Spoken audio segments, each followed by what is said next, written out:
आज जो तुम समझोगे समझ लो मेरी तरफ से ना, आज इंडियन इकोनॉमी का पूरा सिलेबस आज ही खत्म हो जाएगा। लेकिन जो आंकड़े मैं आज बताऊंगा उसको परमानेंट याद रखना होगा। इतने बेहतरीन आंकड़े मेरे पास मौजूद है, ऐसा समझो, शांत से समझना अच्छे तरीके से। और उसके बाद में तुमसे सवाल करूंगा तो देखते हैं तुम्हारा कितना अप्रोच डेवलप हुआ। आज एक बच्चे खड़ा करा जाएगा, बता आज तुमने क्या सीखा। ठीक, एक एक बच्चे का नंबर आने वाला, इसलिए बहुत ध्यानपूर्वक आपको समझना होगा, तो पूरा फोकस बनाए रखिएगा। ठीक, स्टार्ट करते। कल बताओ हमने क्या पढ़ा था, एक बार थोड़ा थोड़ा ब्रीफ कर दो, मुझे बता दो एक बार क्या पढ़ा था। अच्छा, डिमांड और सप्लाई के बीच में कल कल कल वाला ब्रीफ कर रहा हूँ। कल का कि कल बताया था, एक तो हो हमारी डिमांड, क्या हो, एक हो सप्लाई। सप्लाई हिंदी में लिखो, याद रहेगा। तो डिमांड और सप्लाई के बीच में ना गैप पता चला था, और ये गैप ना फुलफिल करना बहुत बड़ा काम है। और जो समस्या सभी देशों के पास है, ऐसा कोई भी देश नहीं है जिसके पास समस्या नहीं है। सभी देशों के पास समस्या, किसी के पास डिमांड नहीं है तो किसी के पास सप्लाई नहीं है। जैसा जितने भी अविकसित देश है, अधिकांश अविकसित देशों की या विकासशील देशों की समस्या पता क्या होगी, ये सप्लाई की समस्या। उनके यहाँ सप्लाई उस अनुपात में नहीं बढ़ पाया जिस अनुपात में डिमांड बढ़ता चला गया। और डिमांड क्यों बढ़ता चला गया, क्योंकि वहां की जनसंख्या ज्यादा थी, और जनसंख्या कहां की ज्यादा होगी, विकसित अविकसित या विकासशील देशों की जनसंख्या बहुत ज्यादा होगी। ऐसा समझ लो। ठीक, तो हमारे यहाँ तो सप्लाई कभी उस अनुपात में बढ़ ही नहीं पाता। तो डिमांड और सप्लाई के बीच में जहां भी मिसमैच हो जाएगा ना, तो वहां इन्फ्लेशन जन्म लेगा। वहां तक निकल कहा कि मुद्रास्फीति जिसे बोलते हैं, मुद्रास्फीति। ये हमने कल पढ़ चुके हैं, अच्छी तरह पढ़ा हमने, आया समझ लो। तो ऐसा ना, तो भारत सरकार की जितनी भी स्कीम चलती हुई तुम्हें दिखाई देगी वे डिमांड की नहीं। भारत कभी भी ऐसी स्कीम नहीं लागू करने वाला। अब तुम नॉर्वे, स्वीडन ये देश देखोगे, वे ऐसी स्कीम लागू करने वाले होंगे अपने देश के अंदर कि ताकि उनके यहाँ पे डिमांड के लिए डिमांड बढ़ाई जा सके। ये सुनो, ओके।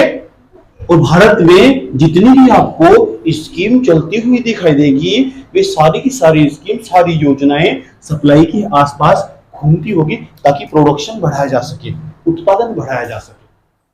समझ गए आप? ठीक है, तो बताओ जो हमारे यहाँ सप्लाई होगी, क्या होगी, सप्लाई। तो जितनी भी स्कीम हो जाए, कल हमने जिक्र किया था कौन सी स्कीम का, PLI स्कीम, पूरा नाम PLI scheme, production link incentive योजना। योजना मतलब स्कीम, तो कहते हैं उत्पाद प्रोत्साहन योजना, और अलग अलग क्षेत्र में लागू की गई है। समझ में आ बात है? ये बात तुम्हें पता होनी चाहिए कि जो ये वाली योजना ना, PLI स्कीम अलग अलग सेक्टर के अंदर से लागू कर दिया गया। और जो भी जैसे इलेक्ट्रॉनिक उपकरण बनाने वाली कंपनियां, उनके अंदर भी PLI स्कीम लागू कर दी गई। और इसके अंदर ना तमाम प्रकार की रियायतें दी जाती है ताकि और अधिक से अधिक उत्पादन बढ़ाया जा सके। उत्पादन एक बहुत बड़ी चीज है। जैसे तुम कहोगे ना इस देश के अंदर उत्पादन बढ़ने वाला, तो समझ जाना उस देश के अंदर ना उत्पादन, उस देश की आय बढ़ने वाली है। और जैसे पता लग जाना तुम उस देश के अंदर आय बढ़ने वाली, उसके अंदर क्या बढ़ने वाली है, व्यय बढ़ने वाला। उत्पादन, आय और व्यय, ठीक, एक ही सिक्के के तीन पहलू तुम जानते हो। देश में जब जब जितने रुपए का उत्पादन होगा तब तब उसके देश के अंदर इतने रुपए की आय का सर्जन होगा। आय समझ। ग्रोथ रेट भी तुम जानते हो, पिछले साल 100 रुपए का उत्पादन, इस साल 110 रुपए का, 10% का ग्रोथ रेट। ठीक, और जो ग्रोथ रेट है ना वो जरूरी, क्योंकि अतिरिक्त आय का सर्जन होगा। वो अतिरिक्त आय ना अमीरी को जेब में ना देते हुए गरीब लोगों की जेब में जाना चाहिए। और ये हमारे यहाँ समस्या, ठीक, तुम जानते हो हमारी समस्या उत्पादन की रही नहीं, वितरण की समस्या। उत्पादन तो हमारे यहाँ ग्रोथ रेट तो हर साल बढ़ता चला जा रहा। ठीक, तो आज हम क्या समझने वाले, आज हम समझने वाले कि जो ये हमने बताया बेटी, जो 15 लाख वाला सिस्टम था ना, 15 लाख कभी किसी खाते में डाले नहीं जा सकते। क्यों? 15 लाख अगर हम खाते में डाल दें ना, तो डिमांड सप्लाई को छोड़कर बहुत काफी ऊपर चला जाएगा।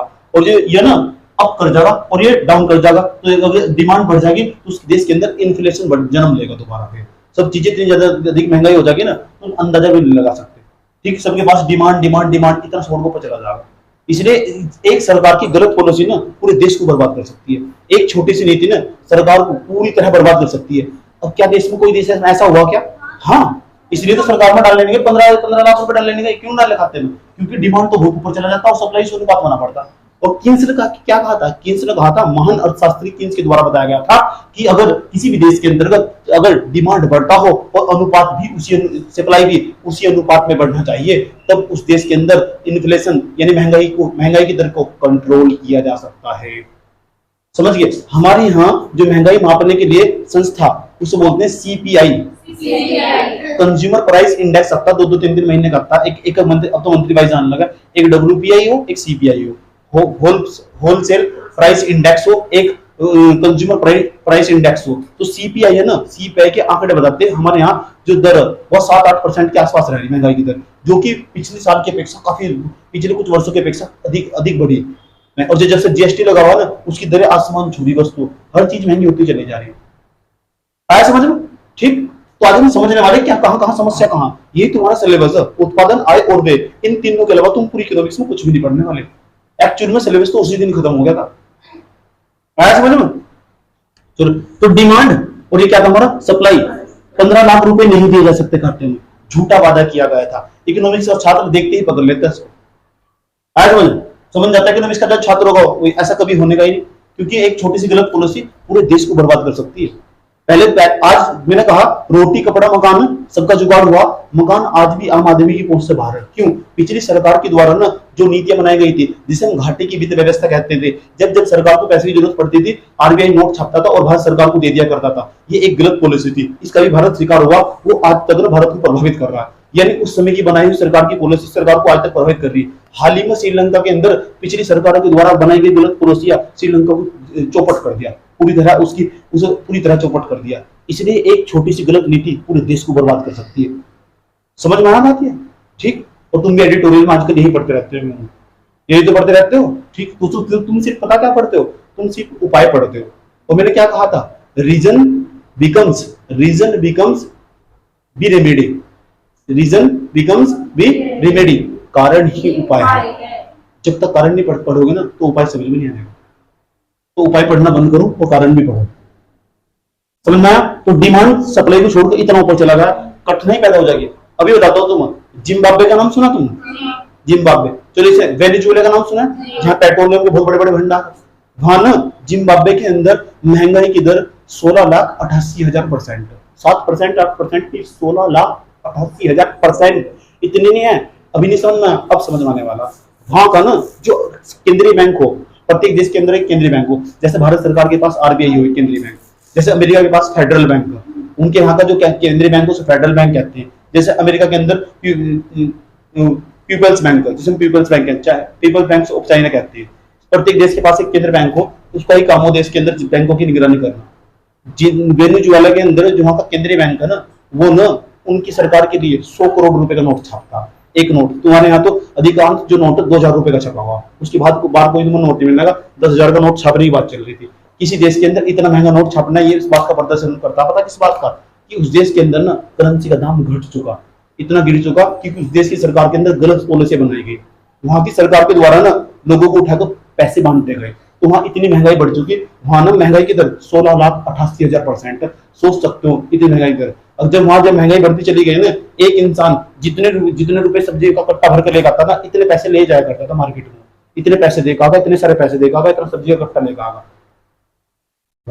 इतना बुरा हाल है। देख लो वेनेजुएला और जिम्बाब्वे आज तक उभर नहीं पाए और गरीबी के दुष्चक्र में फंसे हुए रह गए। क्यों? क्योंकि वहां की सरकार के द्वारा गलत पॉलिसी बनाई गई, और वे गलत पॉलिसी है ना आज तक उन शहर को वहां के जो बड़े बड़े शहर है, उनकी राजधानियां पूरा देश चौपट कर दिया।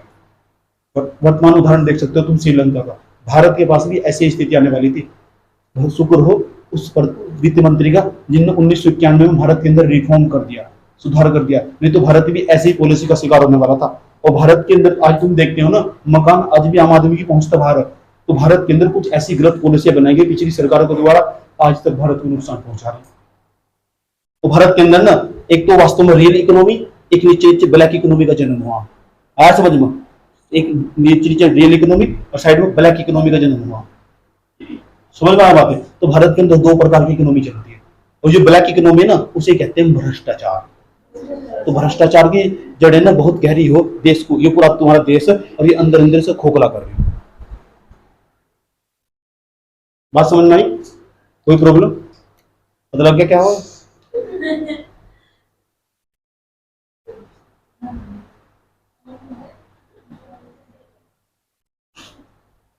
तो बताओ डिमांड और सप्लाई हमेशा उसी रेशियो में बढ़ना चाहिए कि नहीं बढ़ना चाहिए? महान अर्थशास्त्री कीन्स ने क्या कहा है, क्या तुम जानते हो? डिमांड और सप्लाई सेम रेशियो में बढ़ना चाहिए। समझ, अगर डिमांड और सप्लाई सेम रेशियो में नहीं बढ़ने वाला ना, उस देश के अंदर ना वो देश महंगाई का शिकार हो जाएगा। हमारे देश में ना महंगाई के आंकड़े जो जारी करते हैं, उस संस्था का नाम MOSPI, मोस्पी, पूरा नाम सर्च कर लेना घर जाकर, बताऊंगा तो बहुत टाइम लगेगा। संख्यिकी मंत्रालय बोलते हैं उसको। आज में उसके द्वारा CPI के आंकड़े जारी किए जाते हैं, वो बताता है देश के अंदर ना महंगाई की दर कितनी चल रही है। यानी जो वस्तु 100 रुपए की थी वह 107 रुपए की बिक रही, 100 रुपए की बिकनी चाहिए थी, 7% की दर, यही 7% की दर, 8% की दर, इसका यही मतलब हो। जो वस्तु 10 रुपए की थी ना 18 रुपए की बिक रही, 8% की महंगाई की दर, ऐसे भी कह सकते हो। ठीक, ऐसा समझा जा सकता है। इतने की बिकनी चाहिए थी, इतनी फालतू बिक रही, इतनी महंगाई की दर। कारण क्या है? सप्लाई उस अनुपात में नहीं बढ़ पा रहा। और भी तमाम प्रकार की समस्याएं हैं कि सप्लाई उस अनुपात में क्यों नहीं बढ़ पा रहा, क्योंकि उत्पादन नहीं हो पा रहा। उत्पादन कहाँ हो रहा है? गिने चुने राज्यों में हो रहा है। जो तटीय क्षेत्र, गुजरात में, ये साइड में, उड़ीसा वाले क्षेत्र में, बंगाल या कोलकाता वाले क्षेत्र में, जो इसके तट के क्षेत्र के आसपास के क्षेत्र, गिने चुने केवल 7 राज्यों के अंदर उत्पादन हो रहा। 7 राज्यों के अंदर, भारत के अंदर राज्यों की संख्या 28, केवल 7 राज्यों में उत्पादन हो रहा। तो फिर बताओ भी महंगाई बढ़े क्यों ना बढ़ा? प्रत्येक देश के अंदर उत्पादन, देश के जितने भी राज्य होंगे सबके अंदर प्रोडक्शन होना चाहिए, उत्पादन होना चाहिए। और जब देश के अंदर उत्पादन होगा वहां आय का सर्जन होगा, और जहां आय का सर्जन होगा वहां के लोग उपभोग करते होंगे, फिर व्यय करते होंगे, फिर प्रोडक्शन होगा, वहां के लोग होगा ना जो जीवन स्तर उसमें सुधार होता दिखाई देगा तुम्हें। जहां में गरीबी रेखा के नीचे था ना, गरीबी रेखा से उठ को ऊपर आ गई। जब हम रिपोर्ट पढ़ते हैं ना, IMF का रिपोर्ट कहता है भारत के अंदर ना आज भी 22% से अधिक लोग ऐसे जिनकी 22-23% लोग ऐसे जिनकी एक दिन की इनकम 140 रुपए से भी कम कमाते हैं। सोच सकते तुम, जो 140 रुपए से भी कम कमाते हैं, लगभग 130 रुपए कम कमाते हैं एक दिन में, उनकी इनकम इतनी। अब बताओ तुम इससे ज्यादा तुम खाने में खर्च कर देते हो, किराए पर खर्च कर देते हो तुम जरा, उनकी एक दिन की इनकम। सोच दो कितना बुरा हाल है भारत के अंदर। समझ में आया? आज बहुत सारे आंकड़े रखने वाले तुम्हारे सामने कि क्या वास्तविक स्थिति क्या देश की। आया समझ में? कोई प्रॉब्लम? तो वेनेजुएला के बारे में समझ में आया? महंगाई क्यों आई? क्योंकि वहां की सरकार के द्वारा गलत पॉलिसी बनाई गई, गलत नीतियां बनाई गई, उनका शिकार हुआ देश। और वहां का महंगाई की दर 16,88,000%। जिम्बाब्वे के अंदर कितनी? 16,88,000% इतनी महंगाई की दर। वहां का जो बैंक है ना, सेंट्रल बैंक, 100 करोड़ रुपए का नोट छापता। तुम भारतीय मुद्रा के हिसाब से देखो, अंदाजा लगा लो। ये महंगाई क्यों इंगित करता? ये भारत के अंदर कभी 2000 का नोट आया था, 1000 का आया था, तो इस तरह भारत के अंदर महंगाई बढ़ रही। आया समझ में? इतना ही नहीं, तो ये जो मुद्रा ना,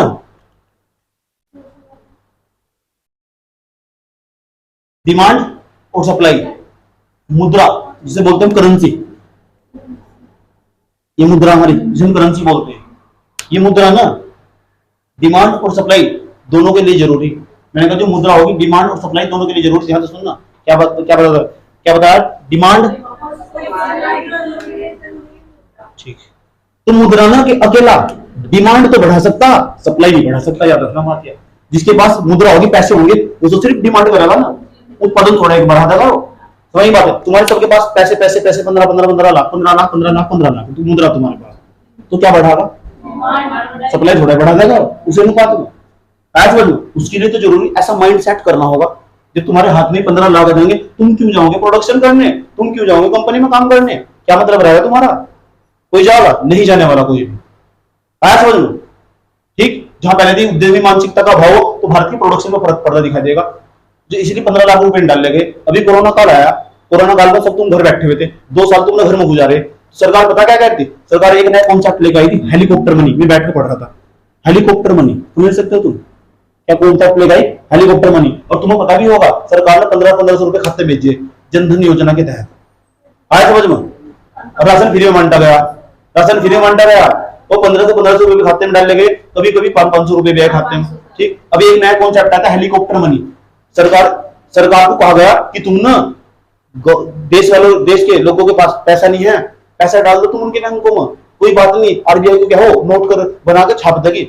सरकार का ध्यान नहीं गया, सरकार की नजर ना उनकी तरफ थी, जिम्बाब्वे की तरफ, वेनेजुएला की तरफ। जो सरकार के अर्थशास्त्री, उन्हें पता अगर ऐसा न किया गया तो यहाँ पता क्या होगा, डिमांड तो बढ़ जाएगा, सप्लाई उस अनुपात, प्रोडक्शन तो हो ही ना, सारी कंपनियां बंद पड़ी हुई, सप्लाई उस अनुपात में नहीं बढ़ने का। जब सप्लाई उस अनुपात में नहीं बढ़ने का, इसका क्या मतलब होगा, इसका मतलब है डिमांड ना सप्लाई को छोड़कर काफी ऊपर चला जाएगा, प्रोडक्शन बढ़ नहीं रहा, कठिनाई पैदा कर देगा और देश को ना चौपट नहीं करने का, अस्तित्व को ही मिटा देगा। इतना खतरनाक है। तो हेलीकॉप्टर जो मनी वाला कॉन्सेप्ट आया था ना, यो द हिंदू का एडिटोरियल बुक दिखाई दिया, उसके बाद उसका गायब कर दिया, ऐसा समझ लो। ठीक, इतनी आलोचना करी इसकी हेलीकॉप्टर मनी, तो छोटी सी नीति ना सरकार को, पूरे देश को बर्बाद कर सकती है। इसे सरकार के द्वारा बनी रही छोटी सी नीति। ठीक, तो 15 लाख के भ्रम से बाहर निकलो। समझ में आया? अच्छा लग रहा?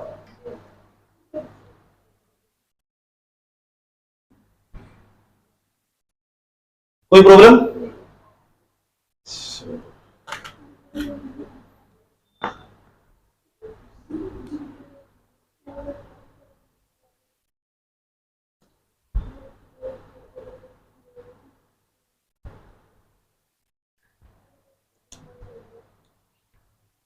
तो बताओ, हेलीकॉप्टर में वाला कॉन्सेप्ट फ्लॉप हुआ कोरोना काल का, ये भी तुमने जान लिया है, क्यों नहीं चल पाया पता लग गया। डिमांड, मैंने कहा जो मुद्रा अकेला मांग को तो बढ़ा सकता है, आपूर्ति को बढ़ाने में सक्षम नहीं है। समझ, मांग को बढ़ाने के लिए मुद्रा करेंसी वो डिमांड को तो बढ़ा सकती है, सप्लाई को उस अनुपात में नहीं बढ़ा सकती। याद रखना बात है, समझना ये बात है। ठीक, तुम पता लगा, ये सेंटेंस दिमाग में रख लेना, जो मैं तुमसे बोलकर पूछ रहा हूं, बता रहा हूं ना, ये सीधा स्टेटमेंट पेपर में आने वाला।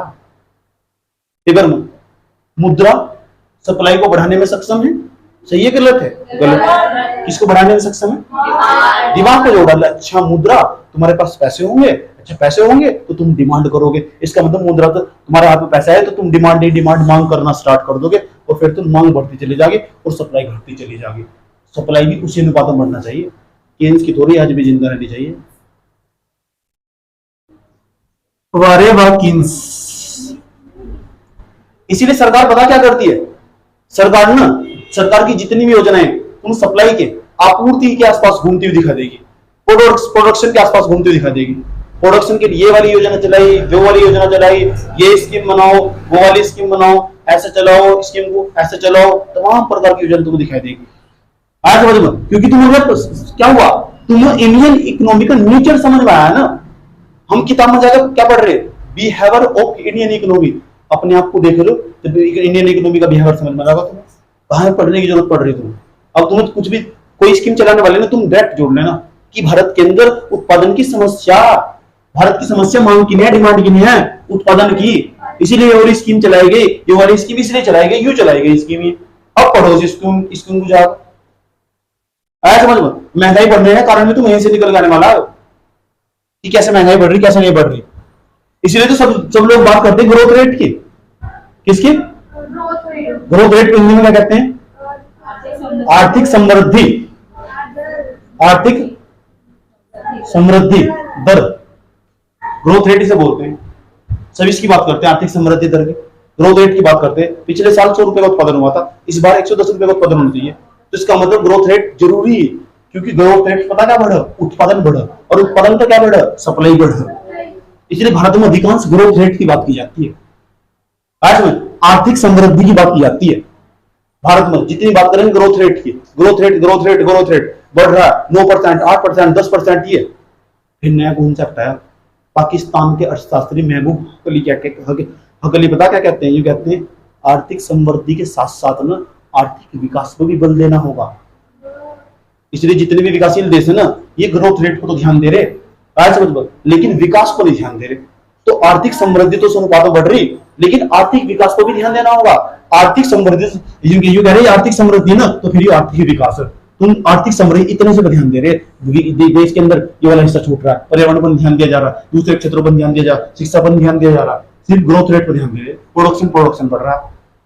तो ऐसी ग्रोथ रेट का भी फायदा कुछ नहीं है। इसलिए स्टेटमेंट दिया था, बिना आर्थिक विकास के आर्थिक समृद्धि ना के बराबर हो। रोजगार विहीन समृद्धि बोलते हैं उसे बोलते हैं रोजगार विहीन समृद्धि। रोजगारी नहीं सर्जन कर पाएगा, देश की समस्याओं को फुलफिल नहीं कर पाएगा। तो ऐसे ग्रोथ रेट का कोई फायदा नहीं है जो तुम्हारे आर्थिक उद्देश्य तो पूरे कर, आर्थिक उद्देश्य पूरे नहीं कर पाएगा। और आर्थिक उद्देश्य के लिए ग्रोथ रेट जरूरी है, लेकिन पर्याप्त नहीं है। अगर पर्याप्त हो तो आर्थिक विकास होना चाहिए। आर्थिक समृद्धि आर्थिक विकास के साथ साथ चलनी चाहिए। आर्थिक विकास बड़ी अवधारणा हो और आर्थिक समृद्धि बहुत छोटी चीज हो। समझ में आया?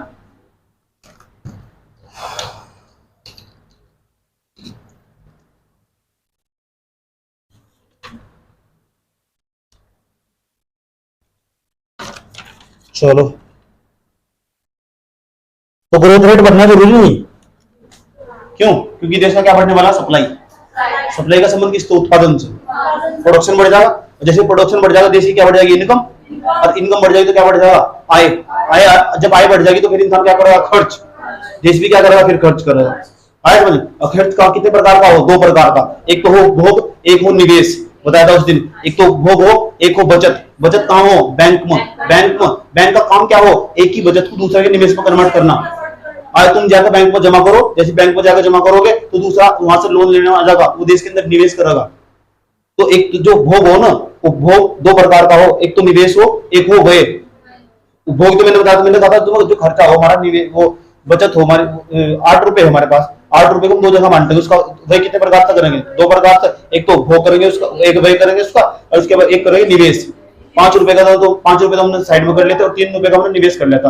और निवेश पता ही तुम्हें क्या हो? इन्वेस्टमेंट जरूरी हो। जैसे तुम निवेश करोगे ना तो फिर कंपनी लगाई जाएगी, और कंपनी में क्या होगा? फिर उत्पादन होगा, और उत्पादन फिर वही घूम का जाएगा, फिर उत्पादन होगा, फिर आय होगी, फिर वही होगा, फिर उत्पादन होगा, फिर आय होगी, फिर होगा, फिर वही होगा। ऐसे ही चक्कर चलता रहेगा पूरा का पूरा। और इस तरह तुम्हारा पूरा सिलेबस इसके आसपास घूमने जा, पूरा इकोनॉमिक्स का सिलेबस इन 3 शब्दों में घूम जा, उत्पादन, आय और व्यय। बस तुम थोड़ा देखने की जरूरत है। हटा दो, और मैं जा रहा हूँ, ध्यान से सुनना अच्छे तरीके से। अब मैं तुम्हें पढ़ाने वाला हूँ, बहुत बेहतरीन चीज पढ़ाने वाला हूँ, ध्यान से सुनना। देखते तुम्हें, अब तुमसे पूछूंगा मैं, पूरा ध्यान लगा कर रखना। और सवाल तुमसे जो सवाल पूछूंगा ना, थोड़ा सोच समझ के उत्तर देना क्या पूछने वाला वाला। पहले भारत की समस्या समझना, कितनी गंभीर समस्या भारत के अंदर। कि कोई बच्चा बता सकता है मुझे कि प्रति व्यक्ति आय कैसे निकालते हैं? राष्ट्रीय आय क्या हो? चलो ये बताओ। अभी तो पढ़ा है, देश के अंदर जितने रुपए का उत्पादन होगा उतने रुपए की राष्ट्र की आय होगी, राष्ट्र के अंदर जितने रुपए का उत्पादन होगा इतनी ही उसकी आय होगी, और इतना ही व्यय होगा। पढ़ भी लिया फिर भी उन्हें बता पा रहे, इतने बेवकूफ हो जो। राष्ट्रीय आय, राष्ट्रीय आय को ना, राष्ट्र की जितनी भी आय होगी, देश के अंदर एक साल में जितने भी रुपए का उत्पादन हुआ वही तो राष्ट्रीय आय होगी, उसे ऊपर रख देंगे, उसे ना भाग दे देंगे राष्ट्र की जनसंख्या का, देश की जनसंख्या का। यहां से भाग दे देंगे देश की जनसंख्या का, जनसंख्या था। अच्छा, जनसंख्या का भाग दे दोगे, जैसे जनसंख्या का शून्य ध्यान लगाएगा तो पता क्या निकल जाएगी? पर कैपिटल इनकम, प्रति व्यक्ति आय, प्रति। इसका मतलब समझो, राष्ट्र की आय, जनसंख्या। अगर किसी देश की जनसंख्या ज्यादा होगी तो प्रति व्यक्ति की आय क्या होगी? कम। किसी देश की जनसंख्या ज्यादा होगी, प्रति व्यक्ति आय क्या होगी? भारत की जनसंख्या ज्यादा तो प्रति व्यक्ति आय क्या? पता कितनी कम?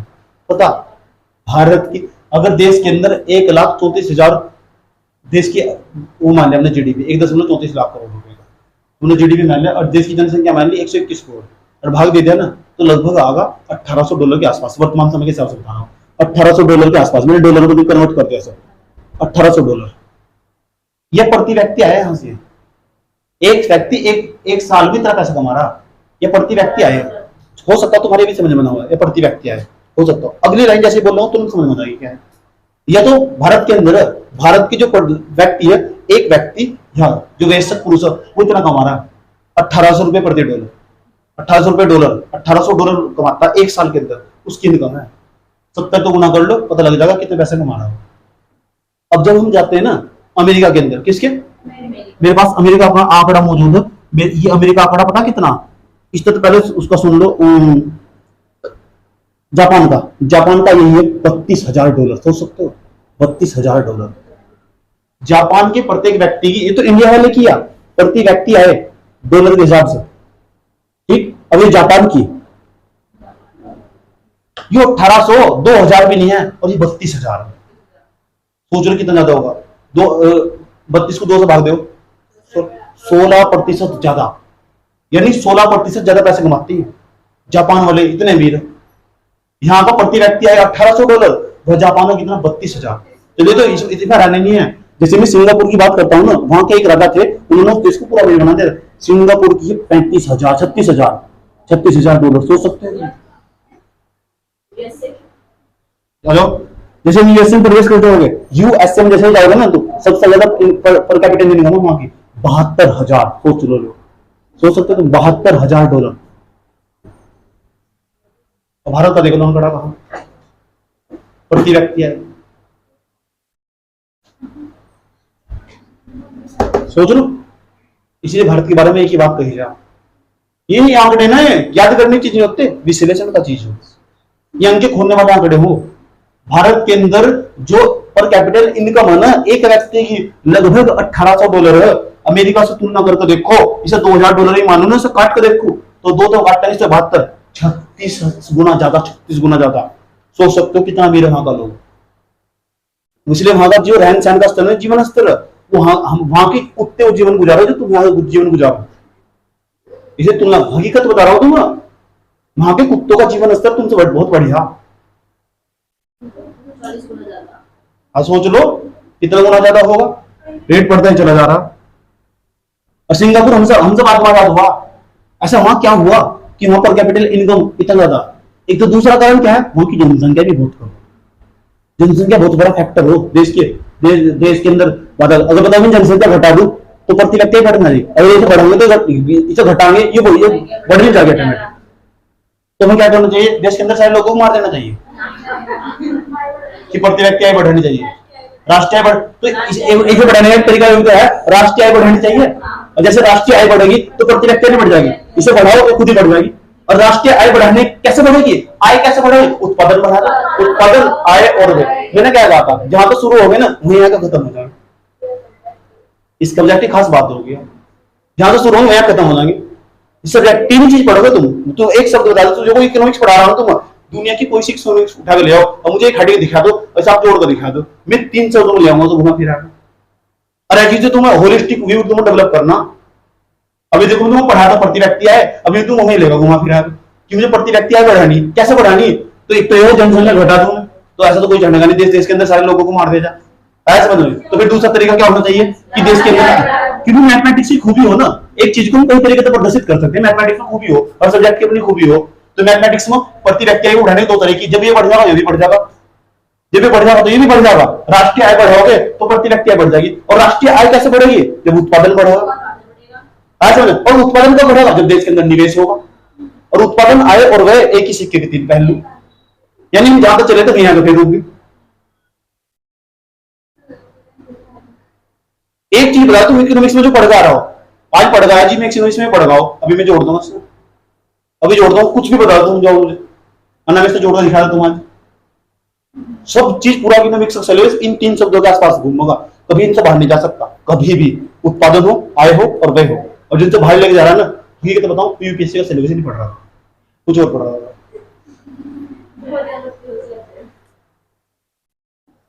है दिलचस्प आंकड़े, दिलचस्प आंकड़े है कि नहीं है?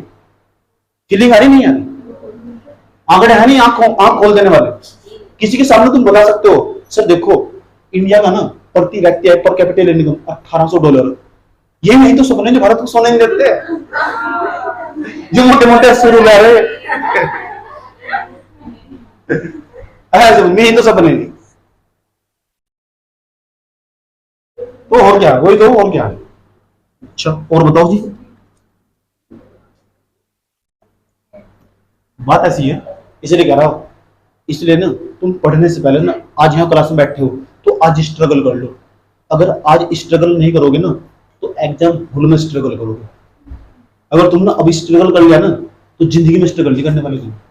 अभी तुम्हारे पास 1-2 साल हो गए, ये जोश जवानी सबके पास आओ, कोई बिखर जाए कोई नहीं कर जाए, समझ में। तो जापान के लोगों को बहुत देखने वाले मेरा नजरिया अलग है। उत्पादन में देखो जरा सा भी फर्क नहीं पड़ता, हड़ताल भी अलग तरीके से करती है। आया समझ में? ठीक, तो इंडिया वाले हो गए कितने डॉलर? $1800। जापान $32,000। वाओ, $36,000। याद नहीं करने, आंखें खोलनी, और 2-3 तो आंकड़े वैसे भी याद हो जाने चाहिए तुम्हारे। बताओ भारत के अंदर कितनी समस्या, कितनी गहरी समस्या भारत के अंदर। ठीक, आंख खोल देने वाले आंकड़े कि इंडिया का प्रति व्यक्ति आय $1800 लगभग, समझ लो, और यूएसए का $72,000। ऐसा क्यों? क्योंकि वहां की जनसंख्या कम है। अब सवाल ये, वहां की जनसंख्या कम क्यों? क्योंकि वहां पता क्या हो, क्योंकि वहां ना पढ़े लिखे लोग रहते हैं। पढ़े लिखे लोग कभी भी 4 बच्चे पैदा नहीं करते, ऐसे समझ लो। ठीक, यहां पता क्या करोगे, क्या होगा? अच्छा, एक बच्चे पैदा करना, एक बच्चा, 3-4 लड़की पैदा होगी ना, एक लड़की पैदा होगी। जब तक लोगों कहेंगे लड़का लड़की तो बराबर हो, दिमाग में घुसा हुआ कीटाणु, वही बात है, 2 लड़की और निकाल के भगवान की देन है। जब तक लड़का नहीं आता ना, सेटिस्फाई नहीं, और ढेर डोल डमा के बजमाने शुरू कर दिए।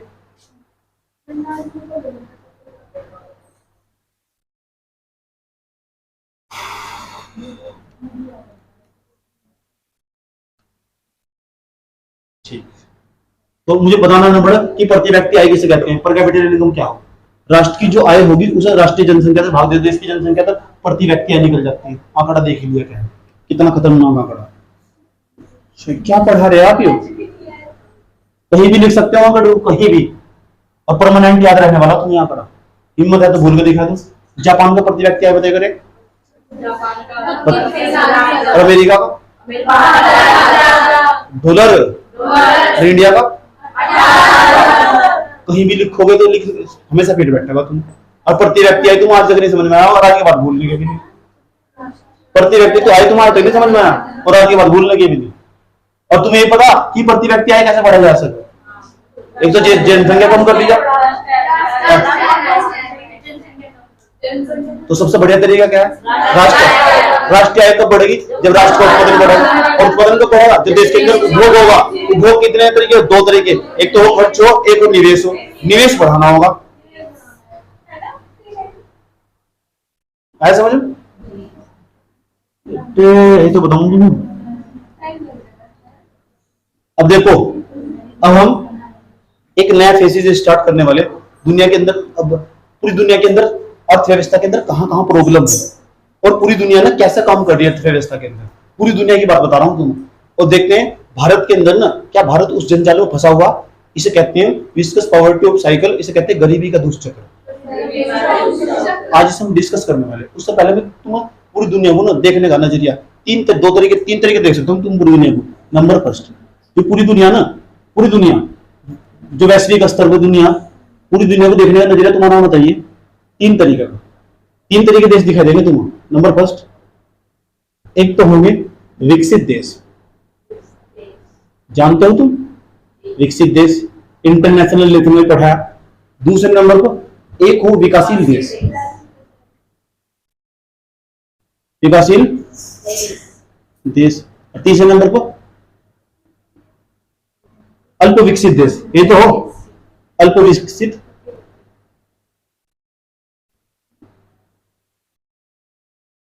इतने देश होंगे, इनकी भी समस्या, इनकी भी समस्या, इनकी भी निर्भर, इन दोनों समस्या मुझे कॉमन दिखाई दे। इनकी समस्या भी अलग, इनकी समस्या किसकी डिमांडिंग, इनके देश में मांग नहीं है। ठीक, इनके यहाँ जो मांग है ना उसकी क्या है? कमी, लेकिन आपूर्ति क्या है? ज्यादा। आया समझ में? ठीक, समस्या सबके पास है, लेकिन समस्या का ना नेचर अलग अलग है। आया समझ में? प्रॉब्लम सबके पास है, लेकिन प्रॉब्लम का नेचर अलग अलग। तुम्हारे पास क्या है? तुम्हारे पास भी समस्या, मेरे पास भी समस्या। मेरे पास जो समस्या उसका नेचर अलग है, तुम्हारे पास जो समस्या उसका नेचर अलग है। ऐसा मेरे पास क्या समस्या? मेरे पास ये समस्या, जितना ज्ञान मेरे अंदर है वो मेरे को कभी खपता नहीं। आया समझ में? और तुम्हारे क्या, तुम्हारे पास जो ज्ञान हो तुम्हें कभी बचता नहीं।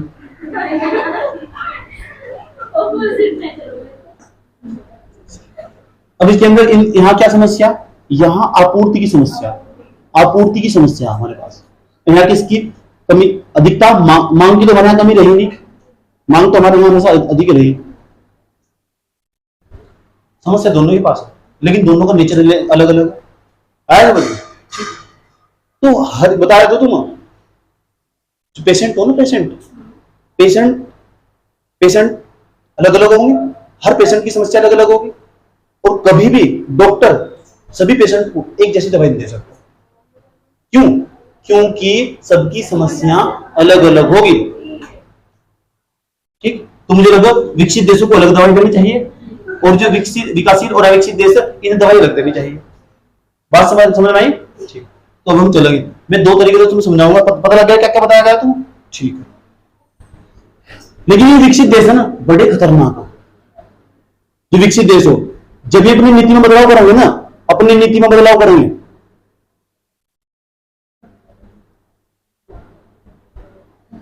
जब ये अपनी नीति, विकसित देश अपनी नीति में बदलाव करते हैं, तो विकासशील देश और अल्प विकसित देशों पर प्रभाव नहीं पड़ता, बहुत अधिक मात्रा में प्रभाव पड़ता, बहुत अधिक मात्रा में प्रभाव पड़ता। ये देश ना, इनके आर्थिक धंधे तक चौपट हो जाते हैं। इसलिए ये विकासशील देश और अल्प विकसित देश इनकी नीतियों को कड़ी नजर रखते हैं। आज वैश्वीकरण का युग, और वैश्वीकरण के युग के अंदर ना, अमेरिका आज इतना पावरफुल देश है, वो अपने अंदर ना यहाँ छोटी सी पॉलिसी बदलाव करके भारत को सर से लेकर पैर तक बर्बाद कर सके। हालिया में लेटेस्ट उदाहरण, 2 साल पहले ना ईरान के साथ उन अपने जो जिसके ट्रेड चल रहे थे सबको रोक दिया, और आज ईरान की बहुत बुरी स्थिति। ईरान से कोई तेल खरीदने भी नहीं जाता, तेल भी नहीं खरीदने जाता ईरान से। इतना खतरनाक है अमेरिका। ये बताता हूँ, अमेरिका कौन सा देश है विकसित देशों की श्रेणी में आता? तो विकसित देश बहुत पावरफुल है, ये छोटी सी पॉलिसी में बदलाव कर सके। जो विकासशील देश हो और अल्प विकसित देश हो, उन्हें सर से लेकर पैर तक बर्बाद कर सकते हैं, इतने पावरफुल है। लेकिन ये होता कैसा, ना तो तुम कभी समझ पाते, ना कभी समझ पाओगे, और ना कभी समझा पाएगा ये कैसा होता। आया समझ पाओ? ठीक, ये तुम मेरे साथ धीरे धीरे समझ में आने वाला, ये ऐसा कैसे होता कि छोटी सी पॉलिसी में बदलाव करते और हमें कैसे बर्बाद कर देते हैं। ठीक, सब चीजें एक दूसरे से जुड़ी हुई, लिंक हुई एक दूसरे से। कभी भी टॉपिक को अलग करके नहीं पढ़ाया जा सकता। इकोनॉमिक्स में तो पढ़ा ही नहीं जा सकता।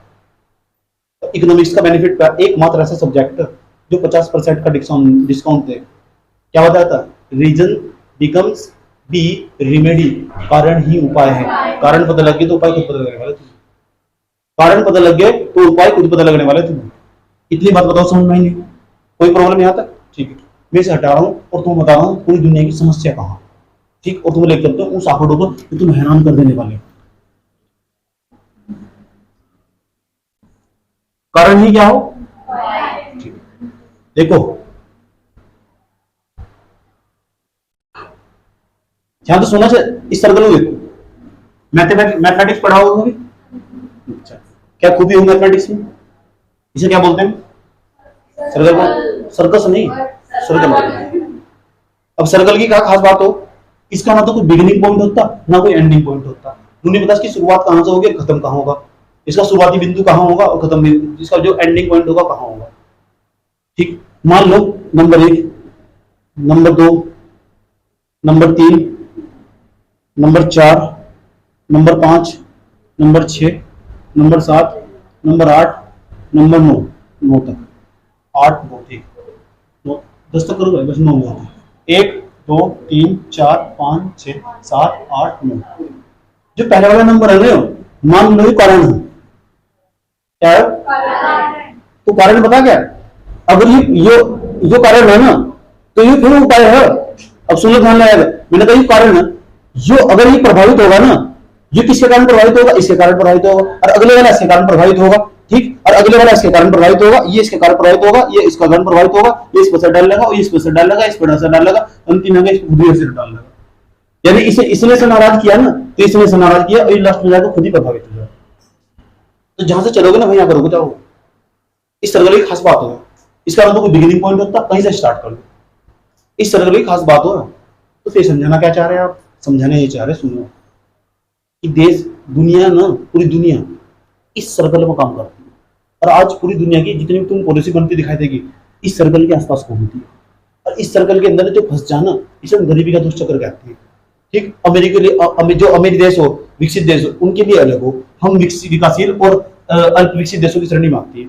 तो हम उसे ध्यान केंद्र में रखते हुए इस सर्कल को पढ़ने वाले, क्योंकि हम गरीब देश है तो हम पढ़ेंगे गरीबी का दुष्चक्र, और फिर पढ़ते हैं अमीरी का दुष्चक्र। समस्या उनके पास है, क्या समझ, तो हम पढ़ेंगे गरीबी का दुष्चक्र। अब मैं जो समझाने वाला ध्यान तो समझना अच्छे तरीके से कि समस्या कहाँ, और तुम ना ये फिर कहीं भी इस्तेमाल करना, और वो इकोनॉमिक्स में हमें हटा मारने वाला तुम्हें, और 24 घंटे तुम्हारे दिमाग में पढ़ना चाहिए।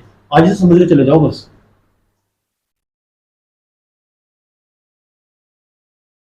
जितने भी गरीब देश होंगे इसे हम गरीबी का दुष्चक्र बोलते हैं। क्या बोलते हैं? गरीबी का दुष्चक्र। ठीक, लोग अलग अलग नाम से बताते हैं, अलग अलग बहुत सारे नाम देते हैं। मेरे नाम से गरीबी का दुष्चक्र सही नाम। अच्छा, नंबर फर्स्ट, जो गरीब देश होंगे ना, अल्प विकसित और अविकासशील देश होंगे, ठीक, ये विकासशील देश होंगे, उन देशों के अंदर क्या होगा, एक तो उन देशों के अंदर हमेशा कम उत्पादन होगा। बताओ होता नहीं क्या? होगा नहीं होता? उनके अंदर उत्पादन का स्तर कम होगा। मुझे इज्जत हैरानी तो मुझे जब हो, उत्पादन ही कम नहीं है, उत्पादन करने की क्षमता भी कम हो भाई। इसका मतलब उत्पादन करने की क्षमता भी कम। बताओ, उसकी एफिशिएंसी भी कम है कितनी? अब समझ में आने वाला, अब नहीं समझ में आया, एक रणनीति लिखो तुरंत समझ में आएगा। उत्पादन ही कमी है गरीब देशों के अंदर, जो विकासशील देश है इनके अंदर उत्पादन ही कमी है, उत्पादन करने की क्षमता भी कम। इसका मतलब समझाओ भाई। इंडिया का पता क्या हाल है? इंडिया का ये हाल है कि यहाँ ना एक हेक्टेयर में लगभग 6 बीघे हो, ठीक, तो यहाँ ना जो उत्पादन हो किसी फसल का 3000 किलो हो, 3000 किलो माना जा एक हेक्टेयर में इतना उत्पादन। अब इन समझ में आया? एक हेक्टेयर में इतने किलो का, इतने मान लो एक हेक्टेयर के अंदर इतने किलोग्राम गेहूं निकल रहे, या कोई फसल मान लो, ये उत्पादन है वहां का, भारत का। अच्छा, अब यही उत्पादन जिनको मैं बताऊंगा ना, जापान का देखो, तो समझ में आएगा इंडिया का क्या हालचाल। 5800, देख लो, 5800 केजी पर हेक्टेयर। सोच सकते हो तुम? और जब मैं अमेरिका का आंकड़ा लिखो ना, तो तुम्हारी हवा सर जाएगी, देखते रह जाओगे तुम। अमेरिका, ये देखो अमेरिका, यूएसए का क्या हाल है, देखो यूएसए का क्या हाल है। यूएसए का यही 7200, 7000 केजी पर हेक्टेयर। मुझे फैक्ट से नफरत है, इतनी भी नफरत नहीं है कि मैं आंकड़ा याद रख सकूं, आया समझ में? इतनी भी नफरत नहीं है, फैक्ट तो मुझे फैक्ट से नफरत है, लेकिन इतना भी तो, इतना फैक्ट इतना होना चाहिए ताकि दूसरा इंसान ना कमजोर ना समझना स्टार्ट कर दे। सही में, तो इतना फैक्ट रखता हूं मैं। करेक्ट? लाइक का बटन दबाओ, लाइक का बटन दबाओ। तो पता लग गया, भारत के अंदर उत्पादन कमी है, उत्पादन करने की क्षमता भी कम है। जैसे इंडिया का पर हेक्टेयर में जो उत्पादन 3000 किलोग्राम, जापान का 5800 किलोग्राम। अरे भाई, भारत का तो इसका देखो, यूएसए का ऐसा क्या कर रहे हैं कि एक हेक्टेयर के अंदर इतना सारा उत्पादन हो रहा है। कुछ तो है उनके यहाँ, है ना? जानना चाहते हो? पहले तो ये देख लो, भारत का उत्पादन कम। अब सवाल है यहाँ उत्पादन कम, जब उत्पादन कम होगा तो इसका फिर कारण क्या होगा? अच्छा, उत्पादन जब किसी देश के अंदर उत्पादन कम होगा ना, इसका पता क्या मतलब होगा? इसका मतलब उस देश के अंदर ना, ये बताओ, थोड़ी देर पहले तुम ना वो बढ़ा था राष्ट्रीय आय, तो उस राष्ट्र की आय कम होगी नहीं होगी? राष्ट्रीय आय कम होगी। राष्ट्रीय आय क्या होगी? कम होगी। राष्ट्रीय आय तो कम होगी, हद तो जब हो जा, जब तुम प्रति व्यक्ति आय की बात करते हो, जब राष्ट्रीय आय कम होगी तो प्रति व्यक्ति आय भी कम होगी। प्रति व्यक्ति आय इसे बोलते हैं पर कैपिटल इनकम। और है पता कितनी है पर कैपिटल इनकम? पर कैपिटल इनकम कैसे निकालते हैं? जो राष्ट्रीय है ना, राष्ट्रीय आय,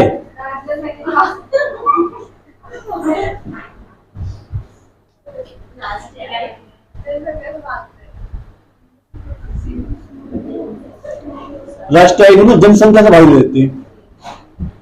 अच्छा, एक आता बताओ तो क्या हालचाल। अच्छा, देखो पर कैपिटल इनकम इंडिया का, पर कैपिटल इनकम इंडिया का देखा, लगभग $1800 कन्वर्ट कर दो, $1800। अभी नहीं समझ में? ये किसका? इंडिया का। इंडिया का हालचाल है। यूएसए भी चले जाओ, यूएसए तुलना कर दो, यूएसए कितनी? 72,000। 72,000 डॉलर। मैंने कहा तुम आंकड़े याद करो, और फिर भी तुम्हारा याद हो गया। क्यों नहीं? हकीकत थॉट प्रोसेस डेवलप आज अभी इसकी भी तुम्हारे याद है, सिंगापुर का भी तुम्हारे याद होगा, यहां तक मुझे विश्वास है। सोच सकते हो गैप है नहीं है? गैप है नहीं है? हेलो, इंडिया के अंदर जो पर कैपिटा इनकम और जो यूएसए उसके अंदर पर कैपिटा इनकम गैप है नहीं है? गैप है, ये ना के बराबर क्या हो, ये ना के बराबर गैप तो हो जो दिख कभी, ये 72,000 1800, ये गैप बोल लगे तुम? गैप नहीं है वो, गैप तो है ही नहीं, कुछ गैप ही नहीं है, कुछ इनकम ही नहीं है इनकी। गैप तो हो, कुछ हो भी।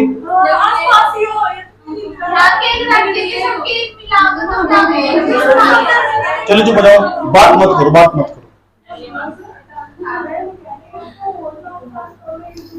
अच्छा और बताओ जी,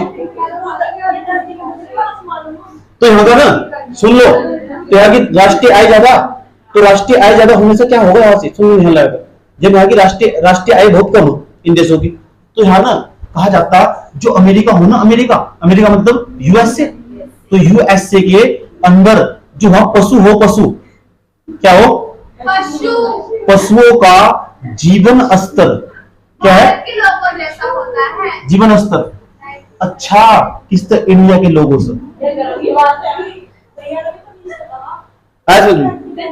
बढ़ोतरी बात समझ में आएंगे।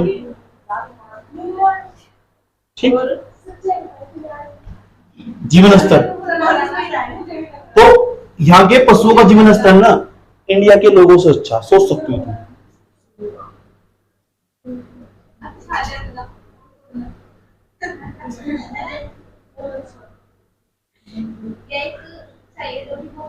कोई प्रॉब्लम यहाँ तक? इतना ही नहीं, एक आंकड़ा और देता हूं तुम्हें, एक आंकड़ा और देता हूं तुम्हें, सुनो। भारत के अंदर ध्यान से सुनना, भारत के अंदर वर्ष 2018 में 1000 पुरुषों में केवल 12 लोगों के पास कार थी। 12 लोगों के पास, अगर तुम 1000 लोग एक तरफ निकाल कर रख दो ना, तो उसमें तो 12 लोगों के पास कार थी। ठीक, केवल 12 लोगों के पास। अब भी ये आंकड़ा अब बढ़ हुआ 16, बढ़ गया। पिछले कुछ सालों में बहुत तेजी के साथ बढ़ा, बढ़कर 16 ही हुआ। केवल 1000 में ना 16 लोग ऐसे जिनके पास कार मौजूद है। सुन लो, मोटे मोटे आंकड़ा अभी नहीं समझ में आया। और पता क्या हुआ, इतना बढ़ गया कि दिल्ली का ट्रैफिक जवाब दे चुका। दिल्ली में जब मेट्रो का निर्माण कार्य हुआ था ना, तो कहते हैं रोड पे एक भी कार नहीं दिखने की। अब आज भी दिल्ली में जाम लगता, इतना मेट्रो निर्माण बनकर तैयार हो चुका, ऊपर भी ट्रेन नीचे भी ट्रेन चल रही और तमाम प्रकार के संसाधन मौजूद है। इतना होने के बावजूद दिल्ली का ट्रैफिक जवाब दे चुका। और हालांकि भारत में 1000 पुरुषों पर ना केवल 1000 पुरुषों पर 1000 लोगों में से केवल 16 लोगों के पास कार है। ये नहीं समझ में। अब आ जाओ अमेरिका में। अमेरिका में ना, ये तो इंडिया का आंकड़ा बताया, इसका इंडिया का। अब यूएसए का मतलब सुनो, यूएसए का आंकड़ा 1000 में ना 432 लोगों के पास कार है। 432 लोगों के पास, 1000 में 432 लोगों के पास कार है। सोच सकते हो गैप दिख रहा क्या? क्या इसे गैप कहोगे? सोच सकते हो कौन सा गैप है? भारत का ट्रैफिक जवाब दे चुका, अब 432 लोगों के पास कार है। सोच सकते हो तुम कितना बुरा हालत है इसके अंदर। ठीक, बता दो। इतना ही नहीं, एक तो वहां राष्ट्रीय आय कम, पहली बात तो उत्पादन कम। जब उत्पादन कम होगा तो राष्ट्रीय आय कम होगी, जब राष्ट्रीय आय कम होगी तो प्रति व्यक्ति आय कम होगी, जब प्रति व्यक्ति आय कम होगी तो देश के अंदर ना जो लोग रहते होंगे उनका जीवन स्तर खराब होगा। भारत की समस्या है नहीं है क्या? ये नहीं तो सपने जो भारत को पता लग गया ना। ये इस तरह की लाइन कभी शब्दावली यूज मत करना। वैसे तुम कह सकते हो, देख लो ऐसे अर्थशास्त्री कमेंट करते हैं वहां के कि भारत के जो यूएसए उसके पशुओं का जीवन स्तर ना भारत के जो लोग उनसे अच्छा, इस तरह कमेंट करते हैं वहां के लोग। ठीक, लेकिन मैं जब सोसाइटी पढ़ाऊंगा ना, तुम भारतीय समाज पढ़ाऊंगा और भारतीय समाज की विशेषताएं पढ़ाऊंगा तुम, तब तुम्हें भारत की तारीफ करने को मौका मिलेगा। जबरदस्त भारतीय संस्कृति पढ़ाऊंगा तुम, फिर बताऊंगा इनके जीवन स्तर को, फिर बताऊंगा मैं इनके जीवन स्तर कितना अच्छा, कितना बुरा। समझ में आया बात? जब सामाजिक न्याय पढ़ाऊंगा तुम, बहुत मजा सिलेबस में, जबरदस्त मजा। जितना पढ़ लिया ना तो जीवन सुधर जाएगा। उत्पादन ही कम नहीं है, उत्पादन करने की क्षमता भी कम है। राष्ट्रीय आय कम है, राष्ट्रीय आय कम नहीं है, प्रति व्यक्ति आय कम। जरा एक बात बताओ, जब राष्ट्रीय आय कम होगी, प्रति व्यक्ति आय कम होगी, जीवन रहन सहन का जो स्तर होगा वो बहुत कम होगा। आंकड़े देखो, अलग अलग प्रकार के आंकड़े दिए तुम्हें। इतना ही नहीं, जरा बताओ, फिर जब राष्ट्रीय आय कम होगी, उत्पादन, आय और व्यय एक ही सिक्के के तीन पहलू, तो तुम्हें बचत की दर भी तो कम होगी। पहले वो बेचारा 8 रुपए कमाए उसने, तो 8 में 7 रुपए, तो 7 रुपए की बचत की दर भी तो कम होगी। आया समझ में? और जो बचत हो तो निवेश हो, तो बचत की दर कम होगी नहीं, कमी पैसे बचाना फिर है नहीं, तो बचत की दर क्या होगी? बचत की, बचत कहां करी जा? बैंक में। तो ये मतलब बैंक में कम पैसे नहीं जमा होगा, ठीक। अब बैंक का काम क्या हो? एक की बचत को दूसरे में निवेश में कन्वर्ट करना।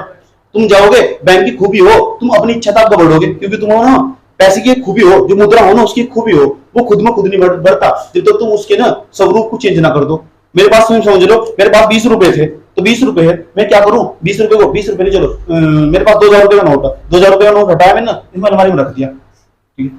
और 10 साल बाद निकालना, 2000 निकल लगे, क्योंकि मैंने उसके स्वरूप को चेंज नहीं करा। अब मेरे बात सुनो, मैंने 2000 रुपए उठाए और बैंक में डाल दिए। अब बैंक में डाल दिए क्योंकि मैंने उसका स्वरूप चेंज कर दिया, और स्वरूप चेंज करने के बाद मुझे बेनिफिट देगा 2000 तो नहीं मिलने के, पक्का ज्यादा मिलेंगे ब्याज रखकर, क्योंकि मैंने उसका स्वरूप चेंज कर दिया। तो मुद्रा के अंदर भी एक खूबी हो, जब तक तुम उसका स्वरूप चेंज ना कर दो तुम बेनिफिट नहीं दे सकती हो।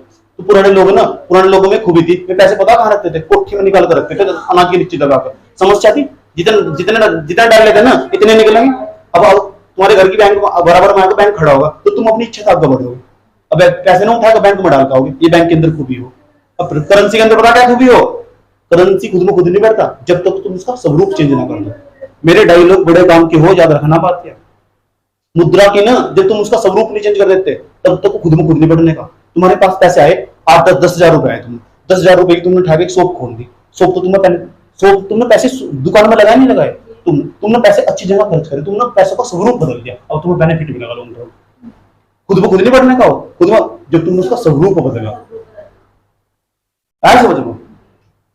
देखो कितना छोटा सा सेंटेंस है और कितना बड़ा काम कर रहा है। तुम अपने जीवन में भी बना सकते हो।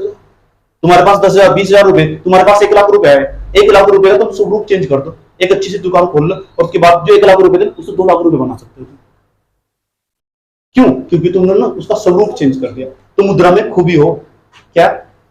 ठीक, वो खुद में खुद नहीं बढ़ता जब तक तुम उसका स्वरूप चेंज ना कर दो। ठीक है, ये गरीबी का दुष्चक्र है। सवाल, उत्पादन कम, विकसित देश जो विकासशील देश है ना, विकासशील देशों के अंदर उत्पादन ही कम नहीं है, उत्पादन करने की क्षमता भी कम है, क्योंकि राष्ट्रीय आय कम है। राष्ट्रीय आय कम है तो जो प्रति व्यक्ति आय कम है, जो प्रति व्यक्ति आय कम है, जिन लोगों के रहने का जीवन स्तर कम है, जो रहन सहन है ना वो भी बहुत कम है। अच्छा, उसके बाद देखो जो बचत दर है ना वो भी बहुत कम है। अब बचत ही कम नहीं है, जब बचत ही कम हो तो जो लोग बाहर से इन्वेस्टर आएंगे, जो मतलब जो लोन लेने आएंगे, तो बैंक कम ही लोन दे पाएगा, कम ही लोन दे पाएगा, तो फिर कंपनी भी फिर कमी खुलेगी, कमी खुलेगी तो फिर उत्पादन नहीं कमी होगा। उत्पादन कम होगा फिर वहीं आगे कम उत्पादन, जहां से चलेंगे वहीं आगे रुक जाएंगे। सुनो ध्यान लगाएगा, बचत की दर कम नहीं है, निवेश भी कम है। क्या है? निवेश भी क्या है? कम। निवेश की दर क्या दो? निवेश की दर, जो विकासशील देशों का हाल है, इतना ही कम नहीं है। ध्यान से सुनना अच्छे तरीके से, निवेश भी कम नहीं है, पूंजी निर्माण की दर भी बहुत कम है। पूंजी निर्माण की दर भी, अब पूंजी खुद में खुद नहीं बढ़ता जब तक तुम उसका स्वरूप चेंज ना कर दो।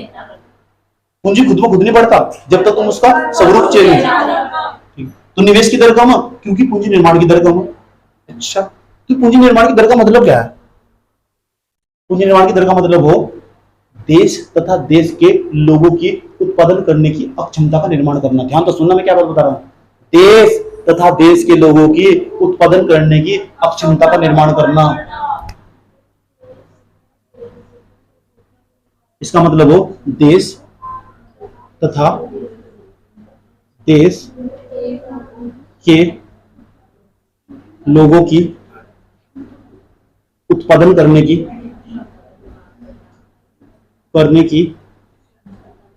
क्षमता का निर्माण करना। तो पूंजी निर्माण की दर, तो जो पता पूंजी निर्माण की दर कम होगी, तो पूंजी निर्माण की दर कम होगी, जरा एक बात बताओ मुझे, तो जिसके पास पैसे नहीं होने पूंजी निर्माण की दर कम होगी, तो फिर वो इन्वेस्ट कैसे कर देगा, कंपनी कैसे खोल देगा, जब कंपनी खोल लेगा तो फिर उत्पादन नहीं होगा, तो उत्पादन फिर कम नहीं हो जाएगा, उत्पादन फिर कम होगा, जब उत्पादन कम होगा फिर उस देश की राष्ट्रीय आय कम होगी, जब राष्ट्रीय आय कम होगी प्रति व्यक्ति आय कम होगी, जब प्रति व्यक्ति आय कम होगी बचत की दर कम होगी, और जब बचत की दर कम होगी निवेश की दर कम होगी, और जब निवेश की दर कम होगी पूंजी निर्माण की दर कम होगी, पूंजी निर्माण की दर कम होगी मतलब उत्पादन कम होगा, फिर नहीं आएगा रुक के। इसे तो बोलते गरीबी का दुष्चक्र। भारत इसी स्थिति में फंसा हुआ। 1900 जब अंग्रेज यहां तक गए होंगे, जब अंग्रेज यहां तक गए होंगे तो भारत के पास यह समस्या गंभीर रूप में रही होगी, नहीं होगी? और जितने भी विकासशील देश उनके पास यह समस्या होगी नहीं, जितने भी अल्पविकसित देश उनके पास समस्या होगी नहीं है। इसी तो बोलते गरीबी का दुष्चक्र। अब सवाल ये नहीं है, सवाल ये हो कि इसको बाहर कैसे निकला था। सवाल ये नहीं है, सवाल ये हो कि इस गरीबी के दुष्चक्र पर बाहर कैसे निकला था और किस तरह हम अमीर देशों के चक्कर उसकी श्रेणी में। ये यहाँ का सवाल नहीं है, पूरी दुनिया के हर देशों का सही सवाल है। ये हमारी समस्या नहीं है, ये सबकी समस्या। कोई देश बेचारा बस राष्ट्र की आय बढ़ा जाए, कोई सोच रहा है बचत की दर बढ़ा दो, अगले से बढ़ा दो ये बढ़ जाएगा, ये बढ़ जाएगा तो ये बढ़ जाएगा, और ये बढ़ जाएगा तो ये बढ़ जाएगा, और सब कुछ बढ़ जाएगा। कोई नहीं कह रहा है निवेश की दर बढ़ा दो, निवेश की दर बढ़ा दोगे तो ये बढ़ जाएगा, और ये बढ़ जाएगा तो ये बढ़ जाएगा। कोई नहीं कह रहा ऐसा बढ़ा दो, इसे बढ़ाओगे तो ये बढ़ जाएगा, और ये बढ़ जाएगा तो ये बढ़ जाएगा, और ये बढ़ जाएगा तो ये बढ़ जाएगा, बढ़ जाएगा, बढ़ जाएगा। ऑटोमेटिक सारे तेज हो जाएंगे। सबका अलग अलग सिस्टम है, किसी देश से पूछेगा। और ये तो सुझाव तुम्हारा, आज तक किसी को नहीं पता कि इसे गरीबी के दुष्चक्र को तोड़ा कैसे जाए, कहां से ब्रेक करा जाए। इसकी खास बात हो, मैंने कहा था अगर ये प्रभावित होगा ना, ये कारण ये उपाय है। आज समझे, ये अगर ये प्रभावित होगा ना तो ये भी प्रभावित होगा, और ये प्रभावित होगा अंत में जाकर खुद ही प्रभावित होगा। कारण क्या हो, मेरे लिए आय का सर्जन क्यों नहीं हुआ, मैं गरीब क्यों हूं, मैं गरीब इसलिए हूं क्यों, क्योंकि मेरे लिए आय का सर्जन नहीं हुआ। तो फिर उपाय क्या है, मेरे लिए आय का सर्जन। मैं गरीब क्यों हूं, क्योंकि मेरा बाप गरीब था। मेरा बाप गरीब क्यों था, क्योंकि उसका भी बाप गरीब था। वो क्यों था, क्योंकि उसका भी बाप गरीब था। मेरा बच्चा गरीब क्यों होगा, क्योंकि मैं भी गरीब हूं। ठीक, इस तरह उसका बच्चा गरीब क्यों होगा, क्योंकि वो भी गरीब था। इस तरह क्या चलता जाएगा, चक्र चलता जाएगा। ठीक, तो कोई ऐसा बच्चा होना चाहिए जिसमें से बाहर निकले और गरीबी के दुष्चक्र को तोड़ दे। आया समझ में, मैं निकला ना, आया समझ में, मैं निकला ना अपने घर से बाहर, मैंने गरीबी के दुष्चक्र को तोड़कर बाहर निकला। मैंने कैसे तोड़ा, मैंने कैसे तोड़ा, मैंने उत्पादन करने की क्षमता को बढ़ाया गया, अपने कुछ करा गया मैंने। जानना चाहते हो तो मैंने क्या करा, मुझे समझ गया ना इंडियन इकोनॉमी खुद से बनवाया गया। आया समझ में, जानना चाहते हो, आज नहीं बताने वाला तुम्हें, कल बताऊंगा कि कैसे इस गरीबी के दुष्चक्र से हमेशा बाहर निकला जाएगा। रुक जाओ, कैसे बाहर निकला जाएगा, एक उदाहरण देता हूं तुम्हें। टाइम बताओ, कोई बात नहीं, 10 मिनट और सुनो, मेरी बात सुनो ध्यान में। बताओ गरीबी का दुष्चक्र समझ में आया? ये हमारी समस्या की वैश्विक स्तर की समस्या है, लेकिन ये विकसित देशों के पास समस्या नहीं है। विकसित देशों के पास या अल्प विकसित और विकासशील देशों की समस्या मैंने गरीबी के दुष्चक्र में फंसे हुए। ठीक, गरीबी के दुष्चक्र में फंसे हुए, तो तुम क्या क्या बताओगे? गरीब देश जो विकासशील देश हो ना, उनके अंदर उत्पादन कम है। जब उनके अंदर उत्पादन कम होगा तो उत्पादन ही कमी है, उत्पादन करने की क्षमता भी कम है। उत्पादन करने की क्षमता नहीं कम है, राष्ट्रीय आय भी कम है। उत्पादन कम होगा तो किस पर फर्क पड़ेगा, राष्ट्रीय आय। जब राष्ट्रीय आय कम होगी तो प्रति व्यक्ति आय भी कम होगी। आज समझ में, प्रति व्यक्ति आय कम होगी, लोगों के रहने का जीवन स्तर ना बहुत कम होगा। आज मैंने कहा भारत के अंदर ना ऐसे लोग रहते हैं जो ना एक दिन के अंदर $1.90 से भी कम कमाते हैं। $1.90 से भी कम कमाते हैं, $2 भी नहीं कमा पाते। भारत की 22% लोग ऐसे। भारत के अंदर ना रिपोर्ट कहता भारत के अंदर 22% लोग गरीबी रेखा से नीचे जीवन यापन करते हैं। लेकिन मैं कहता हूं भारत के अंदर कोई गरीबी रेखा नहीं है। भारत की जो गरीबी रेखा ना खुद ही गरीब है।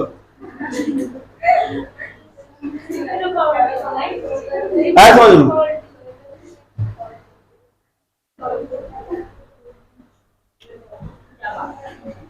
अब सवाल ये नहीं है, सवाल ये हो, सवाल क्वेश्चन समझ में आया, क्वेश्चन समझ में आया। मैं तुमसे पूछना चाहता हूं कि ये गरीबी का दुष्चक्र फंसा हुआ, सुन लो ध्यान लगाकर। मैं गरीब क्यों, क्योंकि मेरा उत्पादन कम। ठीक, मेरा उत्पादन कम होगा तो फर्क क्या पड़ने वाला, मेरे पास मेरी जो इनकम है वो भी कम होगी। जब मेरी इनकम कम होगी तो मेरी बचत करने की दर भी कम होगी, और जब मेरी बचत करने की दर कम होगी ना, मेरा निवेश भी कम होगा।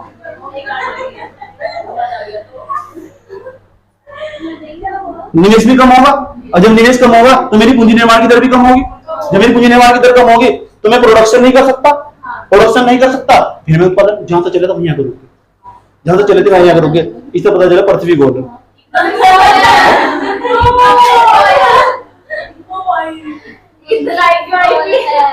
सुन लो, ध्यान लगाओ, कितने सुन लो, ध्यान लगाओ। सवाल हो नहीं है, सवाल ही हो तो बताओ, यहाँ तो मैं गरीबी के दुष्चक्र में फंस गया हूँ।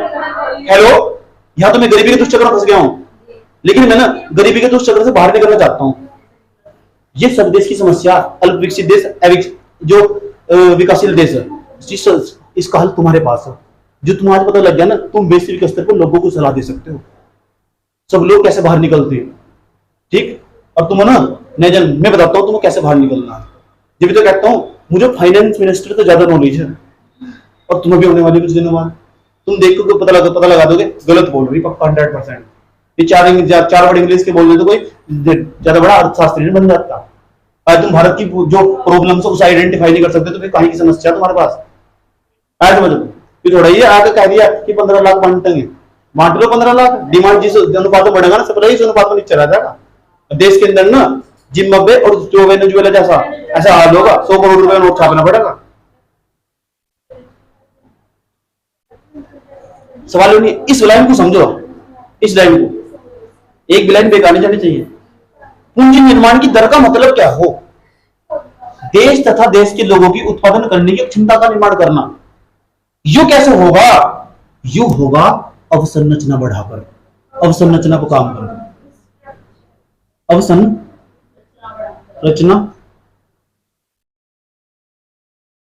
सही है ना? अवसंरचना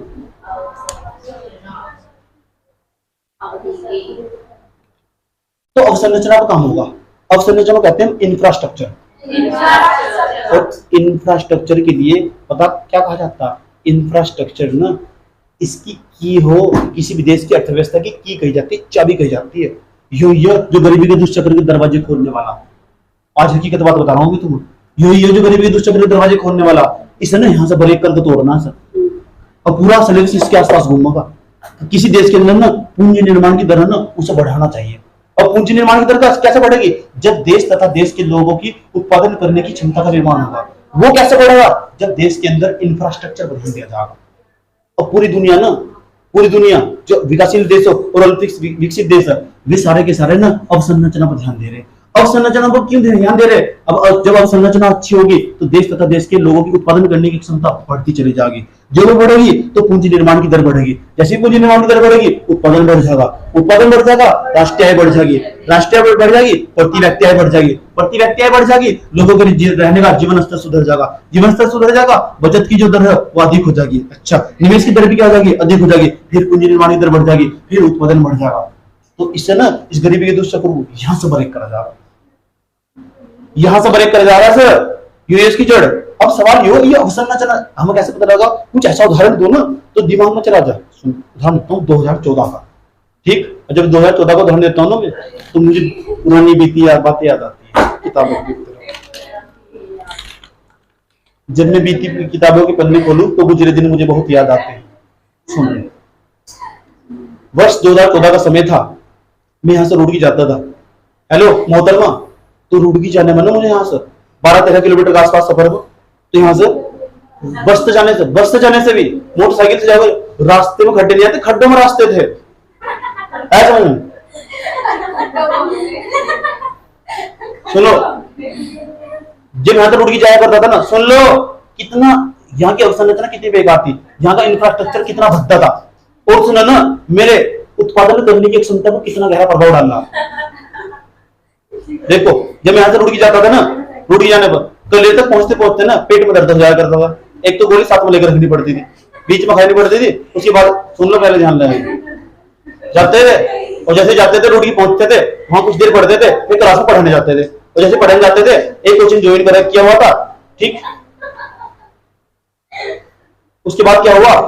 केवल 1 घंटा ही पढ़ा है वहां से। उसके बाद क्या हुआ? उसके बाद वहां से ना एक बैच दूसरा पढ़ा है, 2 बैच पढ़ाए, और दोनों बैच पढ़ाने के बाद ना फिर वहां से चल के मुझे यही पहुंचे है। जाने में कितना घंटा लगा? 1.5 घंटा। आने में कितना घंटा लगा? 1.5 घंटा। 3 घंटे हो गए, ठीक। कारण पता क्या था? सिर्फ 2 क्लास ले पाया मैं वहां से। जरा एक बात बताओ मुझे जरा, ठीक, अगर ये रोड सही होता, इंफ्रास्ट्रक्चर सही होता, अवसंरचना सही होती, तो जरा एक बात बताओ मुझे ना, अब क्या हाल है? अब देखो रोड कितना मस्त बना हुआ, काजल भी गाड़ी लेके 12 मिनट में पहुंच जाओ, पूरे 12 मिनट में। सोच सकते हो तुम, तो 12 मिनट जाने की 12 मिनट आने की, मान लो 15 मिनट है, तो 3 घंटे में 30 मिनट हटा दो, 3 घंटे में 30 मिनट, तो कितने बचे? 2.5 घंटे। तो 2.5 घंटे में और बढ़ाता तो मुझे ज्यादा पैसे मिलते नहीं, तो बताओ मेरा उत्पादन बढ़ता नहीं बढ़ता? जब मेरा उत्पादन बढ़ता तो मेरी उत्पादन करने की क्षमता ही बढ़ती, तो मेरी देश तथा देश के लोगों को उत्पादन करने की क्षमता बढ़ जाती, बढ़ेगी। क्यों? किसके कारण? क्योंकि अवसंरचना अच्छी होगी, इंफ्रास्ट्रक्चर के कारण। किसके कारण? अवसंरचना अगर बढ़े, अगर अवसंरचना अच्छी होगी ना, तो मेरी ना उत्पादन करने की क्षमता बढ़ जाती, मेरी इनकम बढ़ जाती। तो क्योंकि तो अगर मेरी इनकम बढ़ जाती ना, क्यों ऐसा क्यों होता? क्योंकि अवसंरचना अच्छी थी ना, इंफ्रास्ट्रक्चर सही है। तो इंफ्रास्ट्रक्चर के बारे में किसी अर्थशास्त्री ने सही कहा कि infrastructure of the key of world economics. समझ में आया? वैश्विक अर्थव्यवस्था की चाबी कही जा अवसंरचना। इस अवधि सरकार है ना, इस सरकार को जितना भी पैसा खर्च करना चाहिए ना, अवसंरचना पर रोड पर खर्च करना चाहिए ना। देखो फिर मोदी सरकार को जाओ, रोड बड़ी दिखा देंगे, बनाई नहीं रोड कुछ नहीं बनाया, लेकिन ये बदलाव होने, जो बदलाव होना हमेशा कष्टकारक हो, जो बदलाव हो ना हमेशा क्या हो? कष्टकारक। आज की जनरेशन को समझ नहीं आता। अब भाई देखो उसका लॉन्ग टर्म होने वाला था, अवसंरचना सुधरनी। पहले मेरे बारे में जान लो यार, मेरे बारे में जान लो, अवसंरचना अच्छी हुई। अब मैं क्या हूँ, अब मुझे भगवानपुर वाले भी कॉल करके बुला रहे कि सर हमारे यहाँ ना आप 2 घंटे की क्लास ले लो, पढ़ा दो बस। अच्छा जा सकता हूँ मैं, ठीक।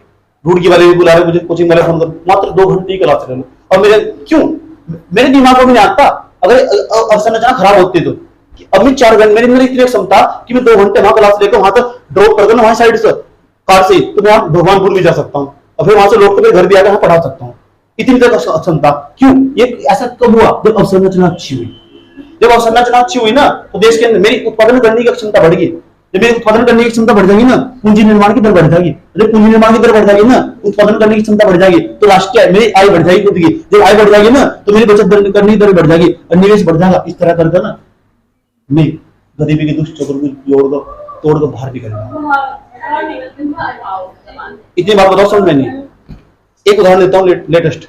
आगरा से ना दिल्ली जाने में, आगरा से मथुरा जाने में, Delhi Yamuna express way, Delhi Yamuna express way बनाया। अब जब वो रास्ता नहीं बनाया गया था ना, तो दिल्ली से आगरा जाने में, ताजमहल देखने में 7 घंटे का समय लगता था, जब वो एक्सप्रेस में था। और जब तो एक्सप्रेस वे बनाना हो, वो रास्ता बनाया गया, अवसंरचना तैयार की गई, तब से वहां 2.5 घंटे का समय लगता। और मुझे हैरानी जब हुई, जब पिछले साल में वहां सरकार ने ताजमहल देखने के लिए टिकट पे बैन लगा दिया। एक दिन में ना टूरिस्ट इतने आए, क्योंकि 2.5 घंटे का समय लगा ना, कुल 2.5 घंटे का समय। तो वहां भी जबरदस्त मात्रा में हाईवे पर चढ़े और बटन दबाया, बस पैर पर रख रखा, 2.5 घंटे में वहीं पहुंच गए ताजमहल देखने। जबरदस्त। क्यों? क्योंकि अवसंरचना अच्छी होगी ना।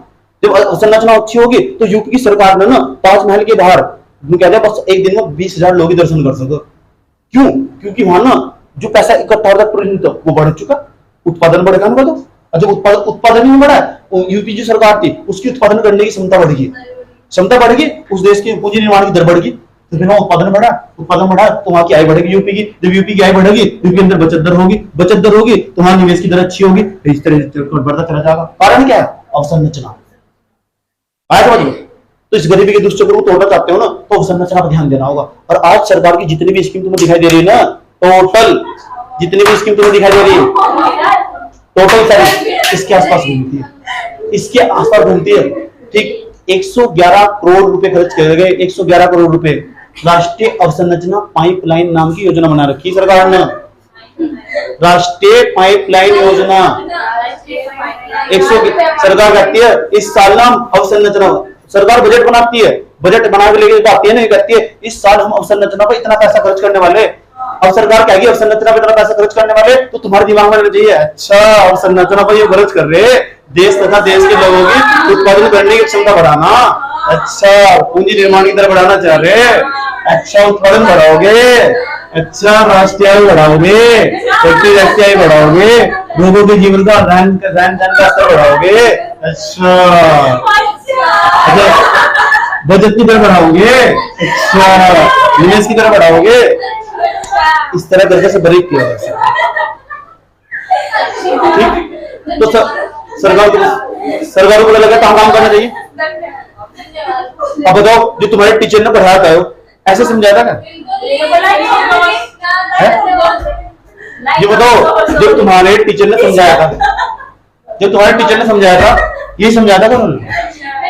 बस मुझे बता दो, अगर तुम किसी देश को सलाह देना चाहे, श्रीलंका की सरकार को तुम सलाह देना चाहते हो, है तो उस श्रीलंका की सरकार को भाई बधाई लेना चाहिए था। तो श्रीलंका की जो सरकार है, लोग वहां देश तथा देश के लोगों उत्पादन करने की क्षमता बढ़ जाती, जब बढ़ जाओ, पूंजी निर्माण की तरफ बढ़ जाएगी, उत्पादन बढ़ जाएगा, राष्ट्रीय आय बढ़ जाएगी, प्रति व्यक्ति आय बढ़ जाएगी, जीवन स्तर सुधर जाएगा, उसके बाद बचत की दर बढ़ जाएगी, निवेश की दर बढ़ जाएगी, फिर सब बस समस्या तो बाहर निकल जाएगी। कोई दिक्कत है क्या? कहीं भी तुमसे, और आज के बाद सुनने वाला है, अगर कभी भी तुम कुछ भी कर रहे हो तो हमेशा याद रखना, पूरी इकोनॉमिक्स ना इसी सर्कल के आसपास घूमोगी। हकीकत बात बता रहा हूं मैं, पूरी इकोनॉमिक्स इसी के पास घूमोगी। सरकार ना ये कहती है मैंने तमाम प्रकार की योजना चलाई, तो तुम ना अपने दिमाग में गरीबी का दुष्चक्र लेगा ना, और सोचना कहां कनेक्ट हो रही बातें। अच्छा, सरकार बहुत तेज हो। चलो एक बात बताओ, आगरा, एक बात और सुन लो, आगरा के अंदर जो ताजमहल है उसे देखने आए लोग, तो ये बताओ, तो वहां का जो होटल इंडस्ट्री है ना, तो जबरदस्त मात्रा में चला होगा, क्योंकि बहुत अधिक लोगों ने दर्शन करे होंगे, आसपास के लोग। सुन लो, ये मान लो ये यमुना एक्सप्रेस वे है, यो अभी बताओ, यहाँ का जो होटल इंडस्ट्री होगा ये तेजी के साथ बूम कराओगा नहीं कराओगा? लेकिन तुम्हें जानकर हैरानी होगी, कुछ सवाल बताना चाह रहा हूं, जब ना यमुना इंफ्रास्ट्रक्चर तो सही हुआ, लेकिन यहाँ का जो होटल इंडस्ट्री था ना वो घट गया। ये तो सवाल है, घट चुका, वो तो बढ़ना चाहिए, इतने सारे टूरिज्म आए, लेकिन ये तो हकीकत है कि यमुना एक्सप्रेस वे था ना, यमुना एक्सप्रेस वे के कारण बनने के कारण यहाँ का होटल इंडस्ट्री घटते में चला गया। पहले बता, ये तो कह रहे किताबों में लिखा हुआ कि जो ना, अगर किसी क्षेत्र में अवसंरचना का विकास होगा तो वहां का आर्थिक क्रिया तुरंत बढ़ जाएगी, होटल इंडस्ट्री बूम कर जाएगा। लेकिन यहाँ तो सब कुछ होने के बावजूद होटल इंडस्ट्री घट गया। क्यों? क्योंकि जो लोग वहां जाते थे ना, पहले इंफ्रास्ट्रक्चर खराब होने के कारण थक जाते थे और रात भर रुकते थे, तो होटल में अब 2.5 घंटे में वापस भी हो जाते हैं, तो वहां जो रुकने की जरूरत नहीं पड़ी। तो जो कह रहा है इकोनॉमिक्स होनी है जो तुम पढ़ते हो या तुम्हारे टीचर पढ़ाते, इकोनॉमिक्स वो जो मैं पढ़ाता हूँ और जो किताब से बाहर है।